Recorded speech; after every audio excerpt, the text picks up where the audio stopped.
While the I just want to have a good time crowd and DC shills begging their followers to go give their money to Warner Brothers Studios for any lazy attempt at a film they release, real fans know that Aquaman 2 is flopping both critically and commercially, and it's exactly what it deserves.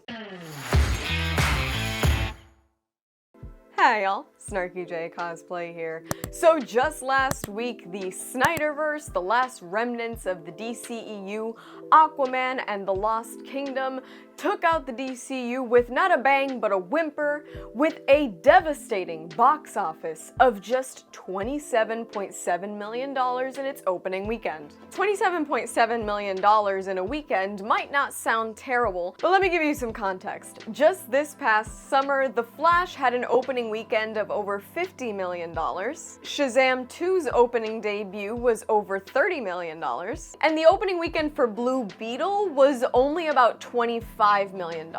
So look kids, Aquaman 2 did slightly better than a movie that nobody cared about. What a win. Now we're gonna get into the massive failure that is Aquaman and the Lost Kingdom, but I have to be fair and give you guys all the numbers.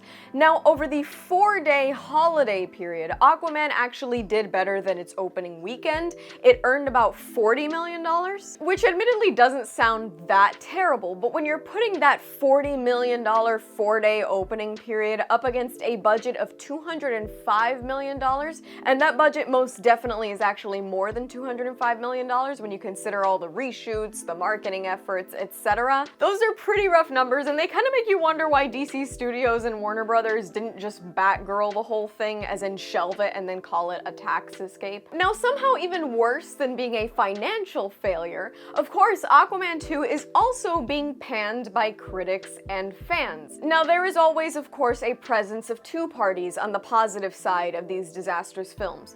You have the folks that go, hey, that was a fun movie. I got to sit in a cold room with a bucket of popcorn and I got my kids to shut up for 2 hours, so I had a good time. And of course, you also have the DC shills that are so unwilling to say that anything DC Studios puts out is bad that they will come out and give you blanket statements about this is a good movie, but they really actually won't talk to you about why they think the movie was good because they really don't have anything to say. They just want to defend DC. Could it be me? Most reviewers, both professional and amateur, can agree on a few different things. One is that the CGI in the film is lacking, which is sort of the norm for DC Studios at this point. The plot is nonsensical, which is also not unheard of for DC Studios. And quite a few parts of the movie apparently feel like a poorly stitched together jumble of scenes from different movies that sort of came together to form something that should have never seen the light of day. Now, despite the comments from my detractors, which will ultimately claim that I love sitting here and complaining about DC and that I must relish in DC's failures,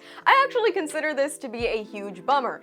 As I've mentioned in multiple videos, I considered myself a fan of both Marvel and DC for a long time. I've always been sort of DC leaning, and it's sort of sad to see DC fall so far. Of course, the failure of Aquaman doesn't really say a whole lot for the future of DC on account of the fact that we are now reaching the point of this reboot. Everything from the SNYDERVERSE is now out the window and we can start fresh. But at the end of the day, each and every release that fails and has something to do with these beloved characters is just a stain on the legacy of DC and will ultimately tell general audiences that, hey, what we're putting out is trash, so don't buy a ticket, it's not gonna matter. Aquaman and the Lost Kingdom was supposed to be the SNYDERVERSE's swan song. It was supposed to be a send-off for all of these previous casting choices. We were gonna see all of these characters finally just fly away and hopefully see them come back bigger and better.